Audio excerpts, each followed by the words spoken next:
గారు లేకపోవటం వల్ల నష్టమేమీ లేదు అన్నది బీఆర్ఎస్ శ్రేణుల నుంచి వచ్చినటువంటి రెస్పాన్స్.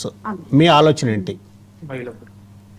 అంటే ఒక మహిళా పరంగా తనేమో ఉద్యమ నాయకురాలుగా మొదటగా తెలంగాణ వచ్చి టిఆర్ఎస్ పార్టీ అప్పుడు గవర్నమెంట్ ఉన్నప్పుడు తనని ఒక బతుకమ్మ లాగా తలపైన ఎత్తుకున్న వాళ్ళే ఈ రోజు తనకు అగేనెస్ట్ గా మాట్లాడుతున్నారు. అంటే కేసీఆర్ గారు రేపు ఏమంటారో, ఆ పార్టీకి అగేనెస్ట్ గా మాట్లాడితే కేసీఆర్ గారు ఏం చేస్తారో అని భయపడి మాట్లాడుతున్నారు. కానీ ఇక్కడ ఉన్న వారందరూ మహిళలు తప్పు చేయరు అని పార్టీ నాయకులకు కూడా తెలుసు.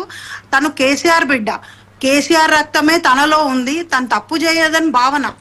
ఇప్పుడు నేనైనా టిఆర్ఎస్ పార్టీ కేసీఆర్ గారు చేసిన పనికి నేను లైన్ క్రాస్ చేసి మాట్లాడట్లేదు. కాకపోతే కేసీఆర్ బిడ్డ తప్పు చేయదు అనే భావన మాత్రం ఉంది. ముఖ్యంగా మహిళలు తప్పు చేయరు.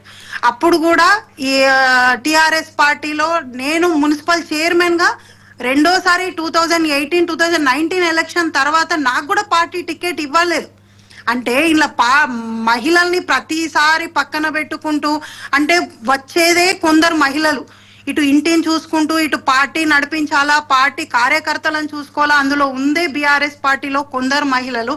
ఆ మహిళల్ని మెయిన్ గా కవితక్క కూడా అందరినీ బయటకు తీసుకొచ్చి అప్పుడు ఉద్యమంలో గాని, ఇప్పుడు పార్టీ పరంగా గాని, ప్రభుత్వ పరంగా గాని ప్రతి ఒక్క మహిళల్ని కూడా తను ముందుకు తీసుకొచ్చి ప్రోత్సహించి మహిళల్ని కార్యకర్తల్ని కాపాడుకుంటూ వచ్చింది. ఈ రోజు తను ఒక రెండు మాటలు మరి ఎందుకు వచ్చిందో, ఎందుకు ఆ విషయాలు బయటకు వచ్చినాయో తనతో చర్చిస్తే బాగుండు.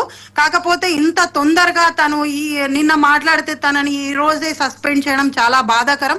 తండ్రిగా కేసీఆర్ గారు కూడా తను ఎంత బాధపడి తను ఈ నిర్ణయం తీసుకున్నారో అని నాకు అనిపిస్తుంది. ఈ రోజు మనీష్ గారు ఇప్పుడు శ్రీనివాస్ గారు అన్నారు ఇందాక అసలు సస్పెన్షన్ చెల్లదన్నారు. ఎందుకంటే దాని మీద సంతకం పెట్టడం కానీ లెటర్ హెడ్ కానీ దానికి సంబంధం అది అసలు కానే కాదు అన్నారు. మరి దాని మీద చెల్లదు. కవితక్క గారు కాంగ్రెస్ పార్టీ సైడ్ చూస్తుండ్రా, బీజేపీ సైడ్ కవితక్క ఎక్కడికి చూడదు. ఖచ్చితంగా టిఆర్ఎస్ పార్టీలోనే ఉంటుంది. మళ్ళీ టిఆర్ఎస్ పార్టీ నుంచే తను కొట్లాడుతుంది. రైట్ అండి. పార్టీ కోసం పనిచేసింది. ఒక మహిళా నాయకురాలుగా ఒక గొప్ప పేరు, దేశ నాయకురాలుగా తను కూడా పేరొందింది. ఏదో లిక్కర్ శామ్లో ఇప్పటి వరకు అది రుజువు కాలేదు. ఒక పార్టీ కేసీఆర్ గారిని ఎదుర్కోలేక తన బిడ్డని ఊరికే జైల్లో పెట్టి తనని ఇబ్బందులు పెట్టారే తప్ప తను ఇప్పటి వరకు ఆ లిక్కర్ స్కామ్ లో రుజువు అనేది ఇప్పటి వరకు మనకు బయటకు రాలేదు. ఎందుకో తను పాపం ఒక్కదాన్ని తనని చేసి తనని బయటకు తీసుకొచ్చి ఈ రోజు మరీ తెలంగాణ రాష్ట్రం అంతా దేశమంతా చూసేటట్టు తనని ఎందుకు బయటకు అందరు మూకుమ్మడిగా తన పేరును ఎందుకు అలా చేస్తున్నారో అర్థం కావట్లేదు. ముఖ్యంగా మహిళలు, ఒక ఆడబిడ్డ ఏడుస్తే అది ఇంటికి మంచిది కాదు, అది దేశానికి మంచిది కాదు, రాష్ట్రానికి మంచిది కాదు. ఖచ్చితంగా కవితక్క తప్పు చేయదు. కూర్చొని చర్చించి మాట్లాడాలని నా ముఖ్య ఉద్దేశం. ఓకే అండి. లలిత యాదవ్ గారు, కవిత గారు చెప్పండి, భవిష్యత్తు ప్రణాళిక ఏ విధంగా ఉండబోతుంది?